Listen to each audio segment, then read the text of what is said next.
Pilipinas, kumusta po kayo? Luzon, Visayas at Mindanao, magandang araw po sa inyo. Pinahintulutan na po ni Pangulong Bongbong Marcos, authorized niya na po ang Bureau of Internal Revenue na sundin itong subpina ng impeachment court at ipasa itong mga tax record ni Sara Duterte at ng kanyang may bahay at naipasa na po yan. Ang alam ko, nasa Senado na po yan. Ay, naku po! Ito na, kumapit na kayo. Dahil maglalabasan na po ang pinakaayaw makita ng kampo ni Sara Duterte. Dahil once na makita yan ng mga DDS, once na makita yan ng mga DILIS, yung bilyones na transactions ni Sara Duterte, maging sila mapapaatras. Kasi ang portrayal, simpleng tao. Ang portrayal, hindi bilyonaryo. Yun pala, ako, umaasa ko ha, yung sinabi ni Trillanes, magkakatotoo yan. Ilan yan? 6.7 billion total transactions sa naglabas-masok sa kanyang bank account. Sa tingin ko, totoo yan. Kasi ang AMLC na mismo nagsabi, kumbaga, nagkaroon na po ng unang paglalabas dyan sa House of Representatives sa pre-trial, not pre-trial, no, clarificatory hearings na ginawa po ng House Justice Committee. Nakumpirma na po yan ng Anti-Money Laundering Council. Ano pa ngayon na magbubukasan na ng mga bank records? Sabi nga ni Sir Yayam, nabasa ko sa kanyang post, Yayam Dizon, no? Sabi niya, nung panahon ni ERAP, yung impeachment ni ERAP, ang binubuksan, envelope lang Pero ngayon, ka-coffee, ang binubuksan natin, box na. Tingnan nyo, ka-coffee, pakita ko sa inyo. Para may pag-usapan tayo dito sa box na to. Kung si ERAP, envelope lang, matindi itong si Sara Duterte. Box, at napakaraming bangko. Sabi pa ng kanyang mga kakampi, mga DDS senators, hindi naman ibig sabihin na unusual kasi nagsalita po yung mga bank managers. Sabi nila, sa tinagal-tagal nilang nagtatrabaho sa bangko, unusual po o hindi pangkaraniwan na mag-i-encash ka ng 125 million pesos at every time, every time na mag-i-encash 125 million. Talagang walang iniwang bakas. Diba? Kasi pwede naman cash yan. Diba? Pwede namang cheque pala, not cash. Pero ang ginagawa nila sa Sara Duterte, dapat cash yan. Talagang walang bakas. Yes, hindi yan illegal. As of the moment, wala pa napapatunayan na illegality dyan. Or, tama, na pagiging illegal ng transaction na yan. Pero very unusual po yan. Kumbaga, ano yan, scheme? Ano yan, modus? Talagang dapat cash tayo Kasi kung cheque-cheque yan, may records. Magkakaroon ng paper trail. At babalikan tayo dyan eventually. Hindi nila akala na ganito puputok itong issue na ito, na maglalabasan. Even yung mga acknowledgement receipts, ayan na, mga dinoktor lang pala yung mga pirma na yan, Anyway, balik tayo dito sa punto ko, Ito. Ewan ko kung nakita nyo na to online. For sure nakita nyo na, Kung sa ERAP nga ni envelope lang, nakikita nyo po yung box na yan. Yan po yung financial records ni Sara Duterte. I don't think na ito na ang lahat yan, Pero marami pa po yan. Sige, tingnan natin, ano ito? Metrobank, box 1 of 2, confidential. Isa-isay natin, yung mga label po ng box kasi nakikita naman po yan. So sa Metrobank, dalawang box. BDO, dalawang box din po, BDO, box 1 of 2, ibig sabihin dalawang box po yan. Metrobank, dalawang box. Security Bank, box 1 of 4, apat na box ka-coffee ito sa Security Bank. Meron din po sa PS Bank, 1 binder with 10 tabs. Ano itong kulay red na to? Of the Philippines? Anong logo ito? Hindi ako familiar sa logo na to. Hindi ko kasi mabasa. Yung kulay red na yan, tapos ganyan po yung logo. May label pero hindi ko siya mabasa, of the Philippines? BPI ba ito? Hindi maganda yung logo ng BPI Anyway, hindi ko mabasa kung ano yan. So yung nakikita nyo pong mga dokumento na ipinasa po sa Senado, 1, 2, 3, 4, 5, 6, 7, 8 po yan. Ito po yung nakunan sa litrato. Metrobank, dalawang box. BDO, dalawang box. 4 na yan. Security Bank, 4 na box. That's already 8. Security Bank. PS Bank, isang binder with 10 tabs. 8 box. Tapos yung dalawang red na box, o 10 boxes, and 1 binder mula sa PS Bank. Metrobank, BDO, Security Bank, PS Bank, and yung red na bank na hindi ko alam ano to, BPI ba to? Pero mukhang hindi ito BPI 5 bangko po yan. Ang dami, 8 box at isang binder. Ang tibay talaga ni Sara Duterte dito, Ano pa tong iba? Mga USB ito. Ayan, the financial records ni VP Sara Duterte nasa Senado na. The Senate Impeachment Court has received the financial documents of Vice President Sara Duterte, her husband Menaces Carpio, and 20 entities cited in the subpoenas issued by the court. Kasi yung very specific coffee, no? Yung sinubpina, kumbaga hinihingi ng impeachment court. Di ba? Hindi mo pwede, hindi mo naman pwede sabihin doon sa subpoena mo, lahat ng bank records, hindi pwedeng gano'n, nakaspecify po kung ano po mga bank records ang hinihingi, no? As of 12 noon on Thursday, ngayong araw po yan, the Office of the Clerk of Court received submissions from the Bureau of Internal Revenue and 4 banks, BDO Unibank, PS Bank, Metrobank, and Security Bank. 4 po yan. At ito po yung nilabas na litrato. Sabi nila fake news daw yan, ka-coffee. Yung itong nagsisirculate online fake news, hindi po fake news yan dahil yan po ay nilabas po mismo ng Clerk of Court ng Impeachment Court ng Senado.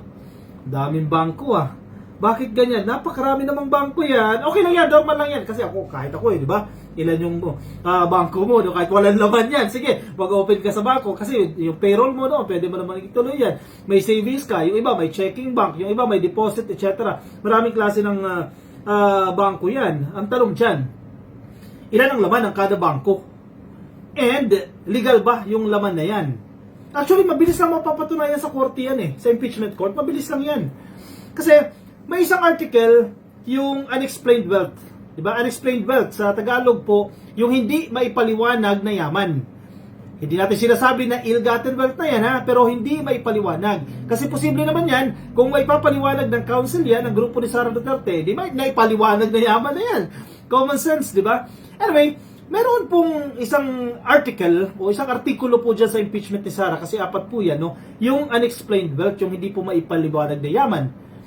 And, yung sinasabi kasi ng defense, hindi ba yung mga DDS, honestly, ang sinasabi nila, bakit bubuksan ninyo yung mga bank records noong hindi pa naman Vice Presidente si Sara Duterte? Kasi ang punto nila, kung titignan mo, mukhang sige, valid, sige, sabi nila, no?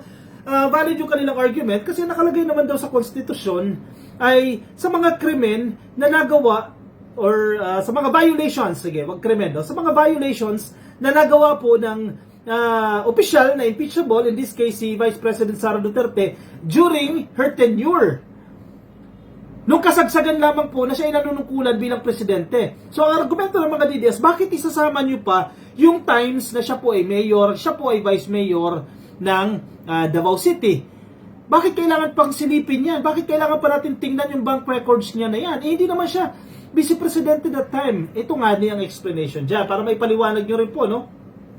Sa mga nakikipag-argue sa inyo, no? Malinaw naman po ang investigasyon dyan. May mga Supreme Court ruling na po dyan, may mga precedent na po yan, na kapag ang tinutukoy mo ay ill-gotten wealth, titingnan mo yung mga previous records niya, bank records niya, at tingnan mo kung proportion ba yan. Kung noon ba, ganyan ba talaga yung kinikita niya? Noon titingnan mo yung past records niya. Kumikita ba talaga siya ng 1 billion a year? 1 billion pesos a year, noon. So, kung nangyayari yan previously, posibleng mangyari din yan ngayong Vice Presidente na siya. Pero, kung ngayong Vice Presidente na siya, biglang umangat yung kanyang assets, biglang umangat yung kanyang yaman, pero previously, base sa past records, o base sa historical records ng kanyang mga bangko, hindi naman talaga siya kumikita ng ganyang kalaki, anong pwede mong i-assume dyan? May ill-gotten wealth. Hindi may paliwanag unexplained. Hindi may paliwanag And then, bakit hindi mo i-allow na buksan yung mga lumang bank records na yan? Kasi, kung wala ka namang kasalanan dyan, bakit hindi ka maging transparent? Kung talagang kinita mo yan sa regular na paraan, kasi ang ibang argumento din ng mga DDS, abogado po yung kanyang asawa, malakas po kumita, okay. Hindi naman natin sinabi na hindi siya kumikita, malinaw po yan, mataas siya kumita dahil abogado po siya. But the question is, binabayaran ba ang tax niyan? Di ba? Doon, mapapatunayan ng tax records. Diyan papasok si BIR. O sige, sabi ninyo, malakas kumita si Carpio. Halimbawa, o kumikita siya ng 100 million a month. Sige, 100 million a month. Okay, show us proof yung 100 million a month na yan, illegitimate na income. May tax records yan. makikita natin yan sa tax records. Kaya nga, inallow na yan ng ating presidente, inauthorize na po yan ng ating presidente na masilip o makita po, magamit bilang ebidensya sa impeachment trial, ito pong mga tax records na yan. Inauthorize na ng ating presidente. Sabi ng ibang mga netizens, no, bakit naman kasi, expected naman natin yan, talagang i-allow ng presidente. Malamang, bakit pipigilan ng presidente? Kasi kung wala naman siyang ninakaw, bakit hindi siya maging transparent? Diba? Kung legal naman lahat ng pera na nandiyadyaan, kung legal naman yung mga taxes na nandiyadyaan, bakit siya matatakot? Diba? Kinabahan kayo, no? Kinabahan kayo bigla dyan. Oh. Kasi meron nga ning tinatago. Obvious naman yan eh. Saan dinala? Yung bulto-bulto na 125 million pesos, 4 na beses.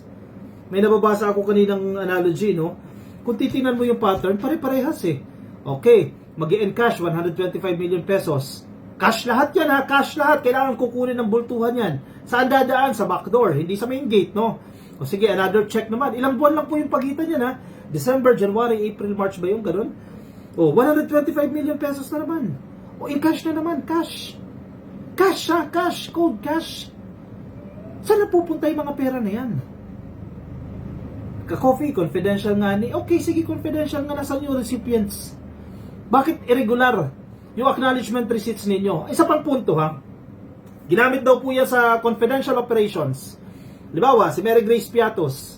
O, recipient si Mary Grace Piatos. Magkano natanggap ni Mary Grace Piatos? For example, 125,000. Okay, chinek nila.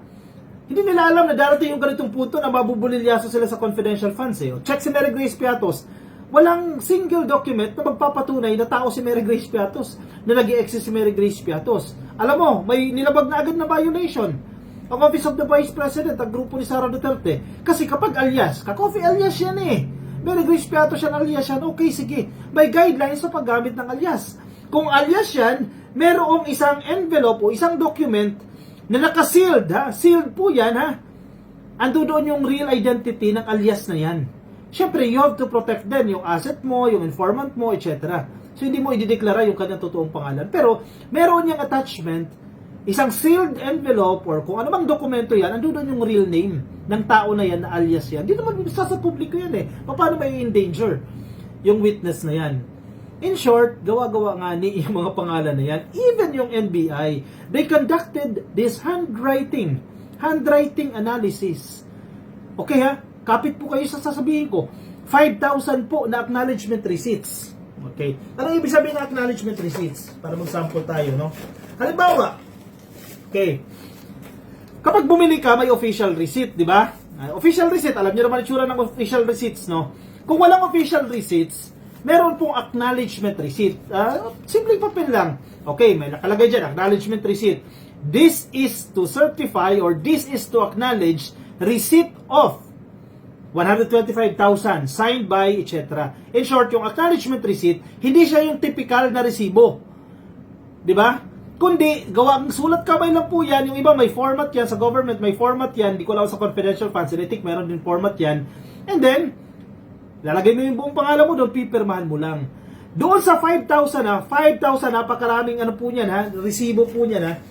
5,000 plus na resibo, pwede natin i-assume na more than 4,000 people yan or baka 5,000 different people yan na nakatanggap po ng acknowledge ng pera na yan na confidential. Pero alam mo, sabi ng NBI, 7 lang. Tinignan nila yung mga sulat kamay doon sa mga peking acknowledgement receipts eh. 7 handwriting lang po. 7 unique handwritings lang. Ibig sabihin, 7 tao lang ang gumawa ng mga resibo na yan. Again, ilan nga yan? 5,000 plus po na resibo. 7 lang ang gumawa. May kalukuhan, di ba? Iisang ballpen na ginamit, iisang stroke na ginamit.